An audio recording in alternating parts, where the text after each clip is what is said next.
Starting with week one, obviously. A reminder to keep those comments coming. You can find us on Twitter and Facebook at The Final Word. How about 5 words now on their week one matchup? The defending Super Bowl champion Patriots in Foxborough. Joe Yusko says time to slay the dragon. Joe Hunter says cautiously optimistic for a win. And Joey Bag of Donuts points out a fact. Steelers never win in Foxborough. Tom Brady is 5-0 against the Steelers in Foxborough, having thrown 18 touchdowns to 0 interceptions. Mark, your 5 words on the season opener. I sense a big upset. The Steelers beat the Patriots just last year, albeit at Heinz Field, so I don't think they go into this game in the least intimidated or fearing the worst. And one of these years, the Patriots will hit a wall. One of these years, Tom Brady will hit a wall. I've been saying that for, 4 or 5 years now, but darn it, one of these years I'm going to be right. I'm going to remind everybody of that the very next week right here on The Final Word. One last note. The Steelers' defense is much quicker this year than last. I don't know if that means they can disrupt Brady's rhythm, but I think for a change, they got a shot. John, your 5 words. Knock Brady on his, we'll say, butt for the 5th word there. I think Mark mentioned the pass rush. They got to translate what they did in the preseason to the regular season, too, because they were very good rushing the passer in the preseason. I've always felt that I've never understood how Brady gets as much time as he does.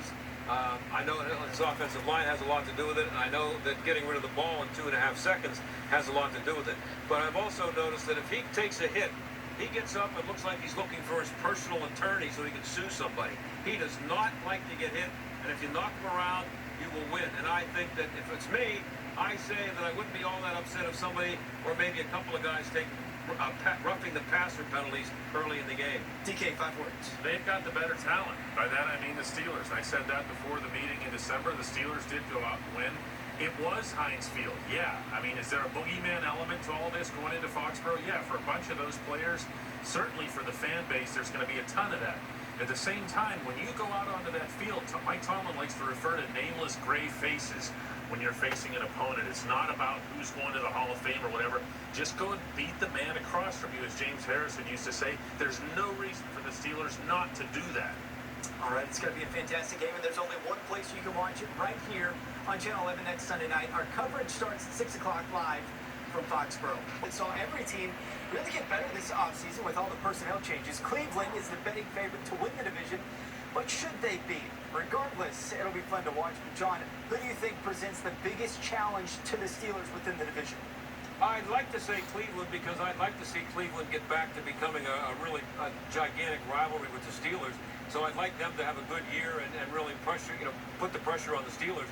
But I'm kind of leaning toward the Baltimore Ravens. I think both the Ravens and the Browns have improved offenses. The Ravens still have a little bit to prove that way, but they did go 6-1 in their last 7 games with Lamar Jackson at quarterback, and they have promised a lot of different things, and I think it might take some adjusting on the part of their opponent's defense, at least in the early going. So because the Ravens have a better defense, I'm going to go with them as a bigger challenge than the Browns. All right, Rob from Facebook with an interesting note. He says Pittsburgh, they control their own destiny. DK, who do you say gives the hardest test in the AFC North? Now, I'm not going to keep dumping on the Browns, but, maybe I just will, too. I mean, I really think this is all a perception thing. They got OBJ comes in and everybody's super fired up and the Browns are all serious and everything.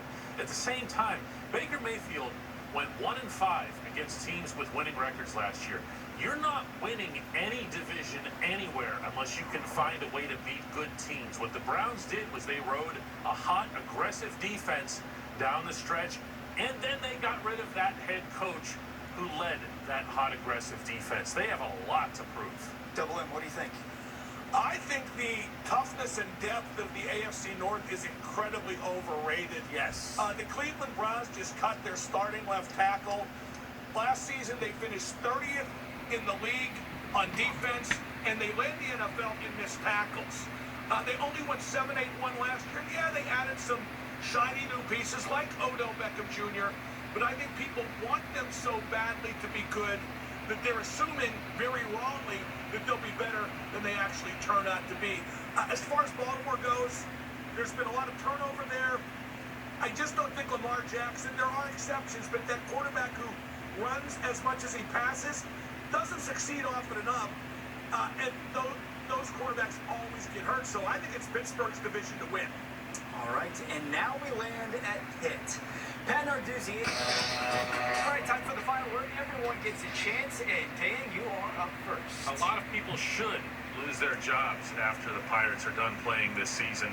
Notably, everyone, absolutely everybody in the front office. That said, there are still some things to call for the rest of this season. What Steven Brault did today in Denver is wonderful. Not just the home run, but actually not at all the home run. The fact that he's pitching as well as he has. He's been, as Mark said in his open, the Pirates' best pitcher. You look at the rest of the staff. Let's see Joe Musgrove get better. Let's see Kevin Newman continue to look like the starting shortstop.